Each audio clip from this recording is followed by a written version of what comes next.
and I give the floor to His Excellency, Mr. Kwaku Ampratwum Sarpong, Deputy Minister for Foreign Affairs and Regional Integration of Ghana. Thank you, Mr. President. I thank Mr. Joseph Borrell, High Representative for Foreign Affairs and Security Policy of the European Council, for his briefing and the highlights he gave on the security concerns of the European Union, as well as the strategic and policy approaches the EU is pursuing in response to existing and other emerging threats.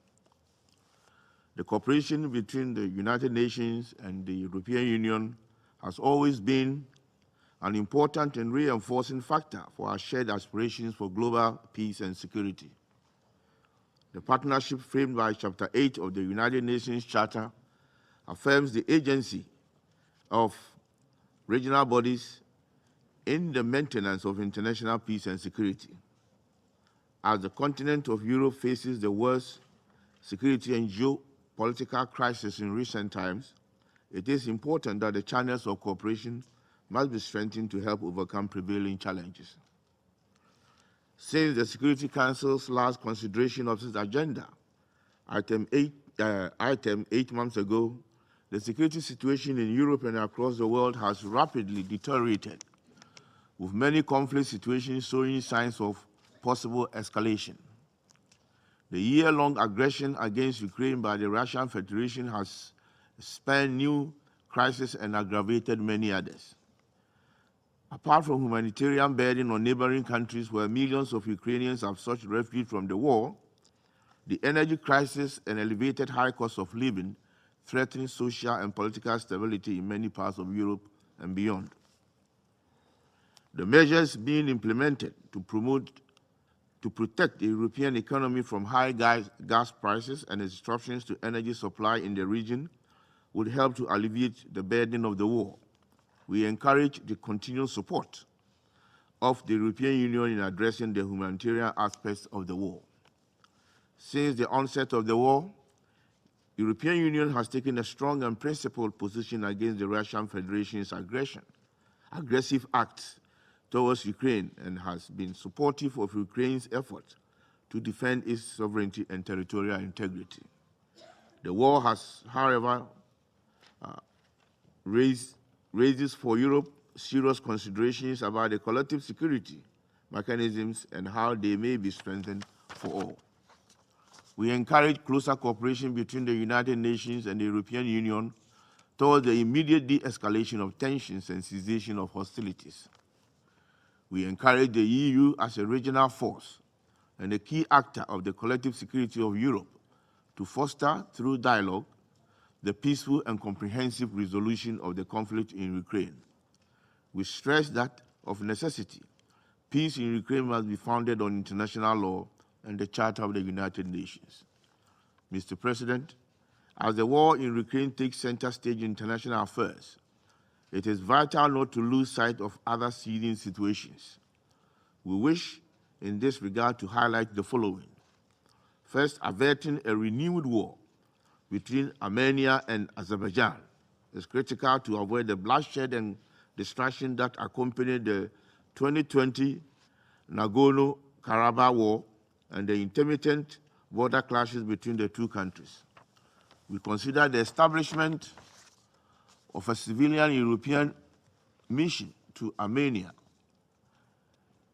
in Armenia is an important contribution to stability and building trust between the two sides, and welcome the EU's commitment to support de-escalation and acceleration of key actions, including border demarcation and normalization efforts. In respect of the Cyprus problem, we remain concerned by the current political stalemate. We urge the continued support of the EU for a comprehensive settlement of the dispute on the basis of the Security Council's resolutions. Our combined efforts must at present be geared towards building confidence to open up channels of cooperation between the two Cypriot communities and pave the way for much-needed political dialogue. In Bosnia and Herzegovina, The efforts of the UN and the EU through the Security Council's renewal of the mandate of the U4, RCA, has been an important contributor to maintaining a safe and a secured environment. While progress towards EU integration has been slow, it remains important as a strategic approach in ensuring lasting peace in the country and within the Eurasia region. The support of the European Union in strengthening the African peace and security architecture remains a critical contribution to maintaining long-term peace and security on the continent as well as globally. We welcome ongoing capacity building and technical assistance missions that are helping to adopt responses to the changing security landscape in Africa. We urge in this regard enhanced support for regional-led peace and security initiatives through the provision of adequate, predictable, and sustainable funding, including the use of access contributions of the United Nations. In Somalia, for instance, the European Union's continued support for the ATMIS and the effective implementation of the Somalian Transitional Plan remains critical and crucial, even as we note the funding shortfall for the African Transition Mission in Somalia. We recognize the European Union's contribution to humanitarian needs arising in areas of conflict, particularly in Afghanistan, Myanmar, Syria, and Yemen.